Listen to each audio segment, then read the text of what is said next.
Bueno, seguimos con nuestro tercer video. Esperemos poder terminar en 3 y si no serán en 4, pero creo que 3 vamos a estar. Y ahora vamos a hablar de las partes de la Constitución. La Constitución básicamente tiene 3 partes. Una primera parte que se la conoce como preámbulo, que es algo parecido a lo que es el prólogo de un libro. El prólogo del libro, si uno lo lee, nos presenta de qué va a hablar el libro, dice, bueno, esta es una historia que va a tratar de algo así. Si no nos cuenta la historia, pero nos anticipa. Bueno, un poco el preámbulo es eso. El preámbulo nos anticipa cuál es la idiosincrasia de la Constitución Nacional Argentina. Luego tenemos una primera parte que está dividida en 2 capítulos.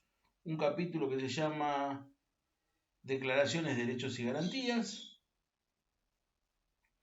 Y un segundo capítulo que se llama los nuevos derechos y garantías incorporados con la reforma del 94. Y luego tenemos una tercera parte que es lo que se llama la parte orgánica.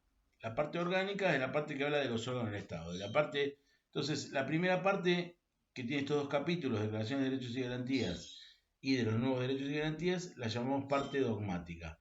Y a la última parte la llamamos parte orgánica. Ahora, vamos por partes como dijimos inicialmente. Primero el preámbulo.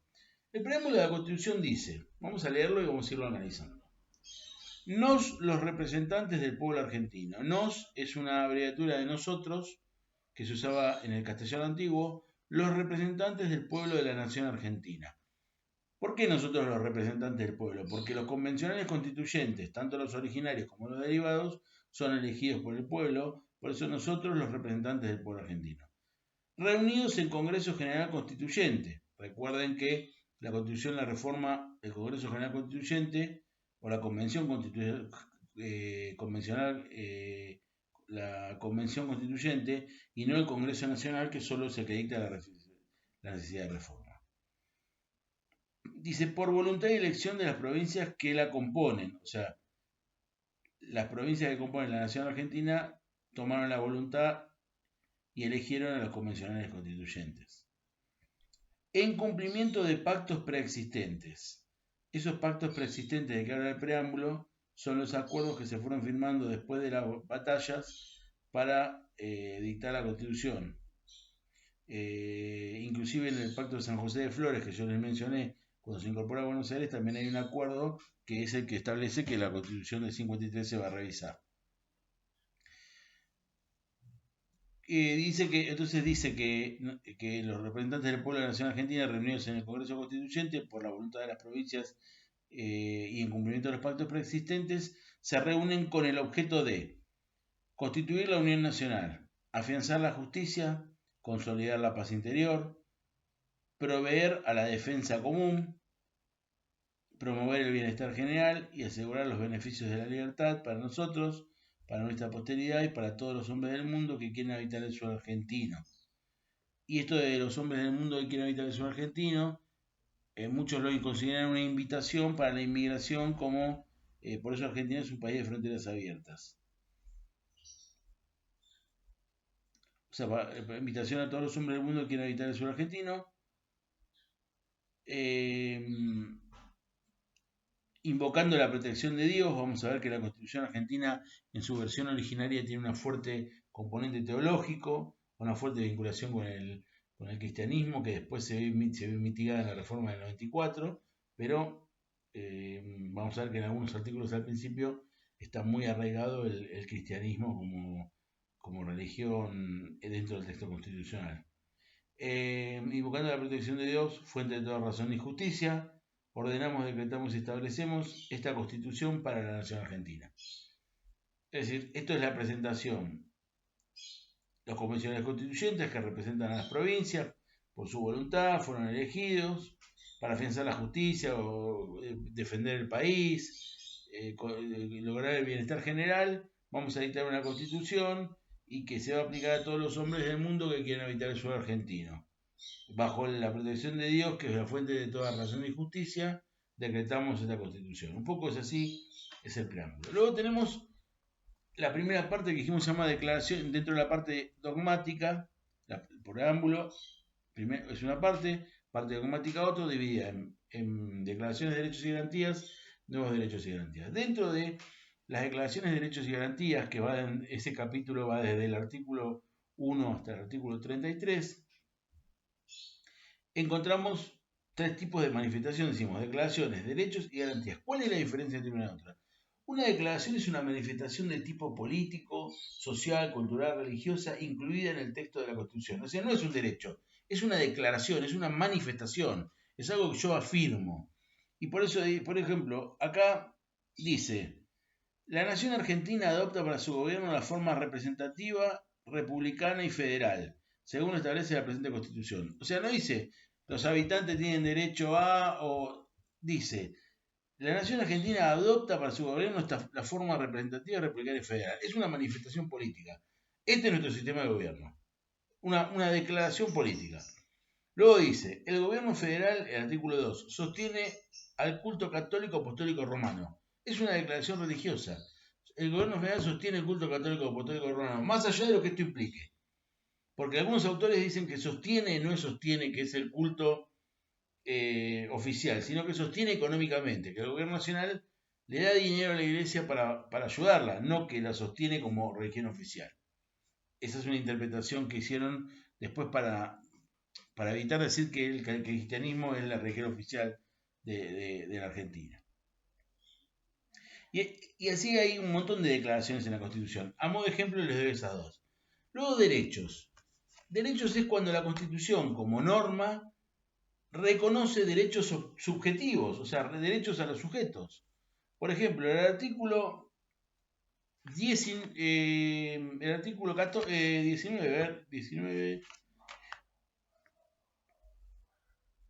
perdón, el artículo 20 y el artículo 14.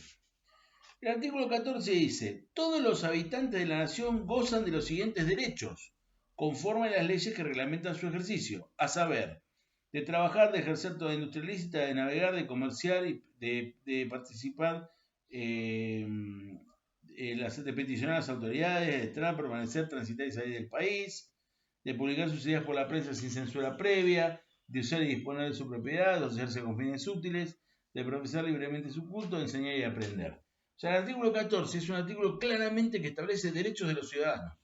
¿Cuáles son los derechos? Y todos estos derechos. Bueno, esto es una norma que reconoce potestades o facultades. Es una norma que reconoce derechos subjetivos, artículo 14. Y el 19 está orientado en la misma línea, pero con respecto a el 20, con respecto a los extranjeros. Dice, los extranjeros gozan en el territorio de la nación de todos los derechos civiles de los ciudadanos. Pueden ejercer su industria, comercio y profesión, poseer bienes raíces, comprarlos y enajenarlos, navegar los ríos y costas, ejercer libremente su culto, testar, casarse conforme a las leyes, no están obligados a admitir la ciudadanía ni a pagar contribuciones forzosas extraordinarias.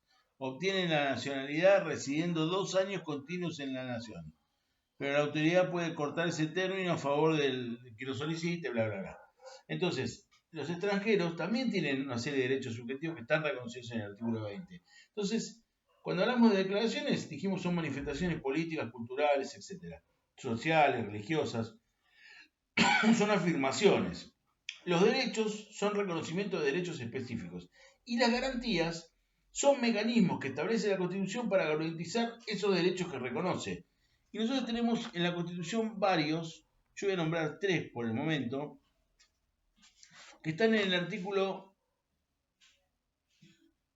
43 de la Constitución, cuando la Constitución habla de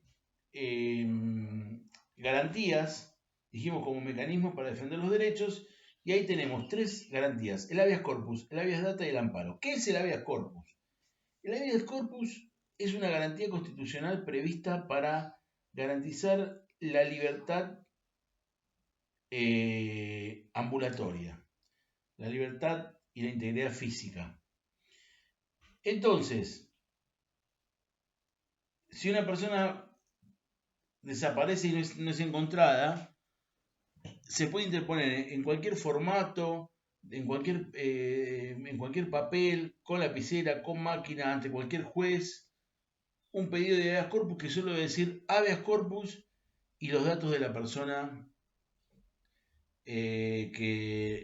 sobre la que se quiere saber el paradero o por quién está detenida o orden de qué autoridad. Entonces, eh, esto no tiene formalidades, no necesita abogado y se puede presentar en cualquier juez, de cualquier jurisdicción, de cualquier instancia, de cualquier fuero, solo que diga el escrito habeas corpus y los datos de la persona. Es una garantía que el juez tiene que darle inmediato curso, tiene que averiguar dónde está detenida la persona o en qué situación se encuentra, bajo la tutela de qué autoridad, los motivos de detención y asegurarse de su estado de integridad física. Hay una ley especial, no obstante esté en el texto constitucional, pero la Constitución, al haberlo incorporado en el artículo 23, le dio al habeas corpus, que antes era una ley especial, el carácter de garantía constitucional, porque antes era una garantía legal. Luego tenemos el amparo, que el amparo es una garantía que permite resguardar cualquier tipo de derecho.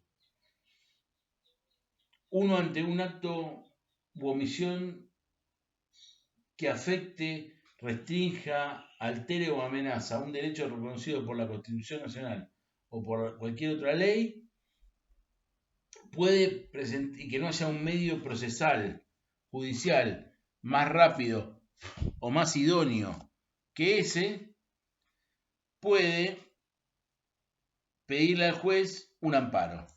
El amparo es una acción rápida que no tiene mayor complejidad en la producción de prueba, porque es una acción que se demuestra fácilmente, donde uno plantea una alteración de un derecho constitucional o legal y que no hay es necesaria una resolución urgente y rápida y que no hay otra vía procesal más idónea para hacer ese planteo. Entonces se puede interponer una garantía de amparo. Y también, si bien en una ley especial, al estar en el texto constitucional, es una garantía constitucional. Y por último, el habeas data, que el habeas data se vincula con la protección de los datos personales. El habeas data tiene que ver con eso, con los datos personales, su protección. Entonces cualquier persona puede pedir a un banco de datos que informe qué datos tiene sobre sí mismo. O sea, a Veraz, a cualquier empresa que tenga un banco de datos, uno le puede preguntar qué datos tiene de esa persona, de uno mismo, ¿no? Por ejemplo. Y en caso de que haya un dato que esté erróneo, que esté mal o que sea ilegítimo tenerlo archivado, se puede pedir la supresión, alteración o modificación. Y si la empresa no lo hace, o quien tiene el titular del banco de datos no lo hace, uno puede plantearle al juez una acción de habeas data para que el juez sea el que ordene esa modificación o sustitución del dato. Es decir, el habeas data tiene por fin proteger los derechos, los datos personales. Entonces, amparo protege la libertad ambulatoria y la integridad física. Habeas corpus, eso es el habeas corpus. Habeas corpus, integridad física y ambulatoria. El habeas data, datos personales. Y el amparo, cualquier otro derecho constitucional alterado por una acción o omisión del Estado de un tercero que necesita una solución urgente y que no es una vía procesal más idónea para plantearlo. Pero todo esto está previsto en el artículo 43 de la Constitución Nacional. Eso es lo que serían la parte de declaraciones de derechos y garantías. Y luego tenemos la última parte de la Constitución, que es lo que se conoce como la parte orgánica, que es donde la Constitución habla de los tres poderes del Estado, del Poder Ejecutivo, del Poder Legislativo y del Poder Judicial, los requisitos para que cada uno de esos poderes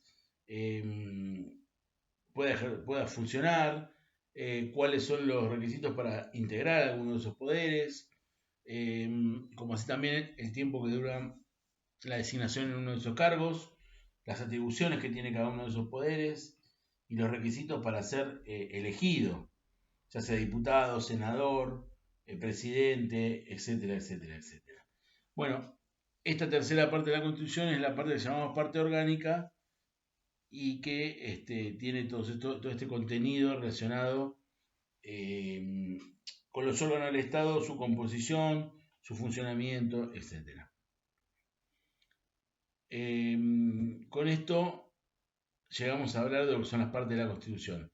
Y ahora vamos a hablar primero de los tratados internacionales para luego terminar hablando del bloque de constitucionalidad, porque si lo hacemos al revés no lo vamos a entender del todo claro.